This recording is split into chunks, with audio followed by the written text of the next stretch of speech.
Bobby Hammonds, we're all together here. Yes, ma'am. Mr. Hammonds. Hey, Doug, we've filed this, we've talked to the mayor, and things, zoning violation, 509 Scott, over on the Cobb Street. I think Gary and him wanted to develop that subdivision, right? Yes. Why did y'all not straighten all this out? The city passed it, the zoning violation. What zoning? I don't understand. Buildings built over the line, which is against the city ordinance. We didn't build the buildings, we sold the property before that. Yeah, but I'm talking about the other building, 509, Scott. It's built over our property lines and running our water flooding in our yards and all that stuff. And so we filed with the city, with the mayor, and he called Ann and told him, and he called me first and said he was gonna get something done in a couple of weeks. Then he called Ann a few weeks later and said 3 people had jumped on him about it, and he couldn't do nothing about it. And it was a civil thing. It's not a civil thing, it's a zoning violation. Even your own city engineer stood right there in front of his secretary and told me it was a zoning violation, but the city was not gonna do nothing about it. I believe that would be a personal legal No, thing. that's a zoning violation because it's built over the line. Can I come up there with him? Yes, ma'am. Okay, the building he's talking about. Here's the fence, 6-foot fence.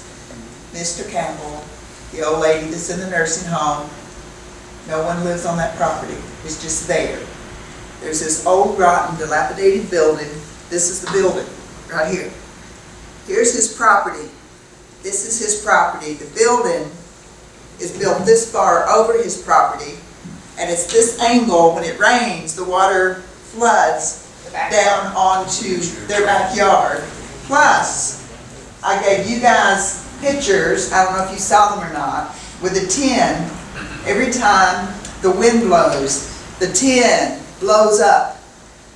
It's rotten, it cannot be nailed down. It blows up like big pieces of tin, here, here, and here. When it rains and it storms, the tin's like this high up off of the roof. My mom is 83 years old and she has dementia. And she lives right in front of that building. He lives beside my mother. And it bangs all day long when the wind's blowing, all night long. I don't care if he's a Shriner or whoever he is. We should get something done. It's a safety hazard is what it is. Because if my mom gets out there in the morning and she's picking the roses, okay, deadheads or little roses, and the wind gets up and that tin, one piece is hanging. When the wind blows, it's this high up in the air and 2 nails is holding it. One piece of tin has already blown off into their yard, into their porch. And we get a letter. You want to read the letter? Okay. Saying that wasn't nothing about it. Here's what it is. Scottsboro Zoning Board of Adjustment met on 9/2018 discussed complaint with the city about a possible nuisance. It ain't a nuisance. This is a danger. And zoning violation. It said they voted to take no action, it's issue a nuisance, and that this was a civil matter. Well, we were not notified that this was going from the zoning adjustment board. I know what the rules is on zoning adjustment, because I sat on it for nearly 20 years. We were supposed to be invited. No one was And called. all property owners supposed to be notified, to have a meeting on it. Nobody notified. And just because they're Campbells, I mean, there's no one over there. You know, this building has got a old rusty tractor sitting underneath it right here. We have coyotes over here bedding up. We have all kinds of animals. Armadillos and everything. Armadillos and everything, right in the middle of town. The other night there was coyotes over there. I mean, you know, it's Yes, ma'am. dangerous. It's Mr. very dangerous. Ms. And Hammonds, you've got, I'll have somebody look into it, but. you got Fred and Virginia Wallensford living there. They're older people. My mother's older. I know where Fred and I know love where it, you my sound just like cousins live, Brad. man. You sound just like him, you talk like him. Okay. I have one more question too. You know, Cobb Street is a dead end street coming up like this. If we get a sign saying it's dead end, cause everybody come off the road think they go all the way through. Yeah, they get right, they go shh, and do a circle, and all the old people, you know, there's a lot of friends out there with walker, you know? Yes, ma'am, thank you, thank Okay, you, thank you. I got a question. Where's The the phone? the address, is that 509 South, or Scott Street? 509 Scott Street. I said, when it rains, all that water pours off in my yard, and just floods everything. We've dug ditches, it's Yeah, awful. we had to dig Thank you. all the way across Thank the you, back of the Tam. yard because it was, water was almost knee deep when it rained the other day. Off Thank the you. building. Off the building. Mr. Kelly Goodowens? And the front part of the building is on jacks. It's not even straight. When it comes a big storm, I'm gonna get the sledgehammer, get up This, here. this man, we're gonna let Mr. Goodowens, have his say. Wow. I don't know if I can follow that.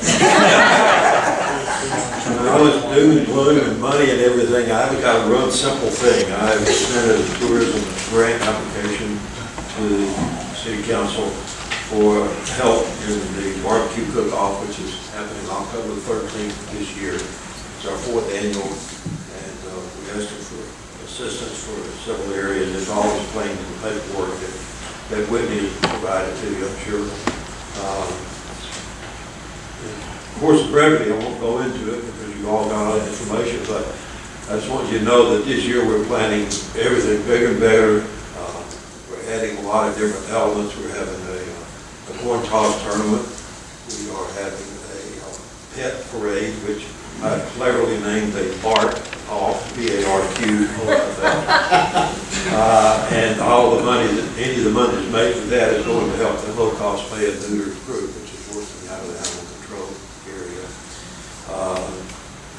We are having 2 extra hours in the kids area, so that's costing a little bit more money. We've joined the APA, which is the Alabama Barbecue Association, so that makes any competition that goes on here in Scottsboro, they can earn points for a statewide championship, just like NASCAR. You earn points for all the things you participate in. And we're working toward having 24 contestants in the barbecue cook-off. So it's growing every year, and we appreciate your support, y'all. Thank you, Kelly. We'll put it on the next work session. You can be here for any questions that the council has. I'll be. Thank you very much. Mr. Chad Chisnall. Right.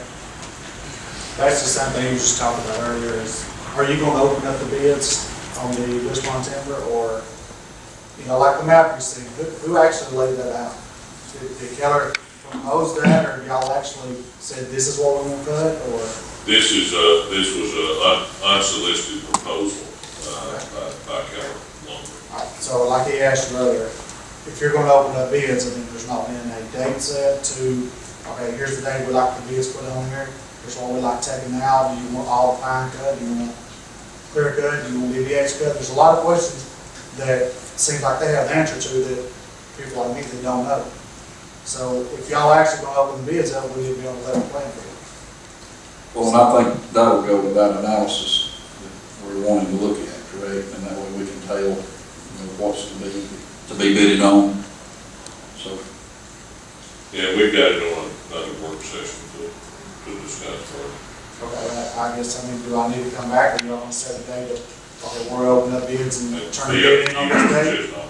Sorry. That'd be up. Okay, so I need to come back to this, what's The city would be happy to entertain a proposal independently from you also, Mr. Chisholm, okay. or anyone else in the general business. One other question, have they advised you on how to cut it? Because I mean,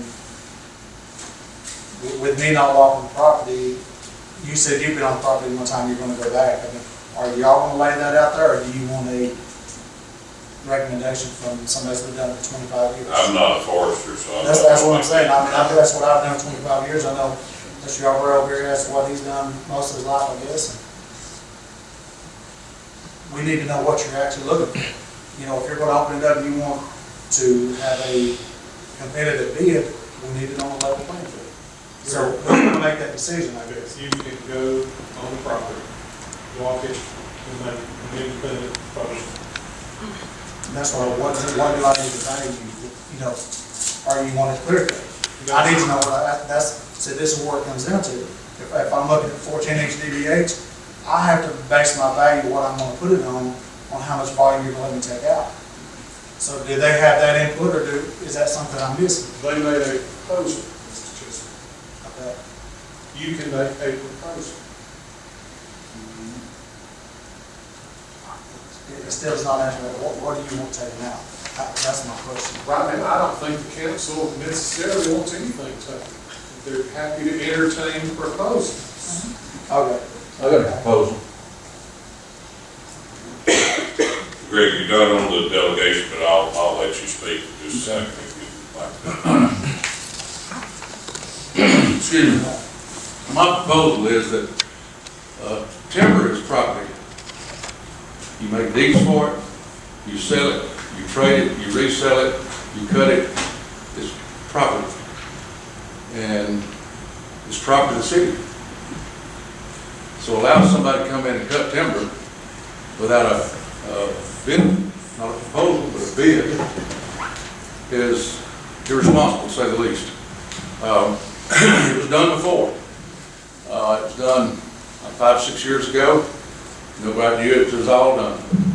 Next thing you know, they're hauling trees out of there. No supervision, no accountability. They did it by the ton. I did find out what they gave a ton, the present mayor, and it was a fair price. But nobody knew that. At the time, I think they gave $7 a ton for pulpwood, not a bad price at the times. But when you start talking about hardwood saw timber, you're talking about these mountains over there and having high quality stuff. It's different animal. Somebody's got to supervise it. If it's done by the ton, if it's done by lump sum, you have a proposal, you got a prospectus, they call it. You got this many acres, here's the lines, it's been marked, and we're gonna bid this off certain date, lump sum, 16 inches and up, 18 inches and up, whatever it is. Whatever the forester, by the way, you have a professional forester's plan in your hand, or some of you do. And the problem is, nobody's followed it. The recommendation he made before was to thin it to a certain basal area on the pine.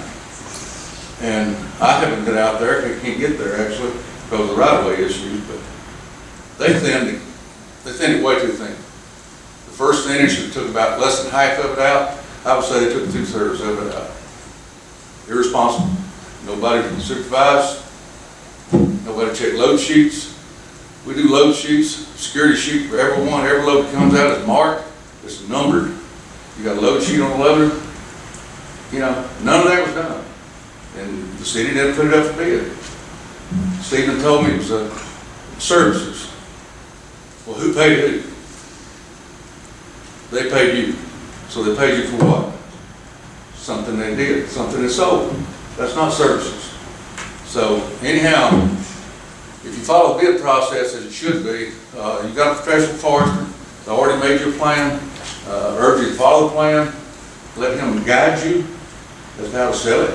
You guys, landowners every day, you know, private landowners every day. And he works for the government of the state of Alabama, he'll be glad to work for you. But this other business is bad. It's bad. Don't do it. Thank you, Greg. We'll move to reports, Mr. Mayor.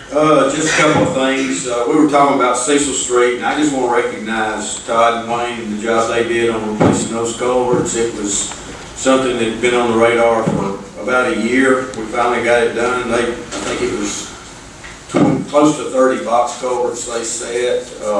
Wiregrass, we were hoping to get that repaved now before the fair. I think the second week in September is hopefully we can get it done before the fair. So I want to commend them for an outstanding job they did. Other thing, storm shelter got set today. Crane set it in place. Utilities are being connected. We've still got to do a sidewalk to it and some other things, but we're making progress there. So That's all I have. Thank you. Thank you, Mr. Mayor. Mr. Master? I don't have anything. Thank everyone for coming out tonight. Thank you. Mr. Stewart? The only thing I have is, just want to thank Judge Ryder and Melissa for the job that y'all are doing. Appreciate the presentation you gave tonight. Thank you. Mr. Gary Stewart? Thank you all for coming. I'd also like to concur, I think that you're doing a very good job with our court system, and I really appreciate the effort. Mr. Smith? The only thing I've got is, and I'm surprised that Mr. Smith didn't beat me to it, but Saturday night will be the Lions Club bingo at Goose Pond. I believe the dinner starts at 6 o'clock, and they'll start calling bingo at 7. So come out and support your local Lions and the good work that they do in our community. Judge Griner, Ms. Ledbetter, again, I'd like to reiterate the council's appreciation for the work that you do in that program, and I think that this could end up being, as Mr. Kimber has said in the past, a program that is modeled throughout the state of Alabama. Absolutely. So I appreciate that. Otherwise, we'll stand adjourned until next week.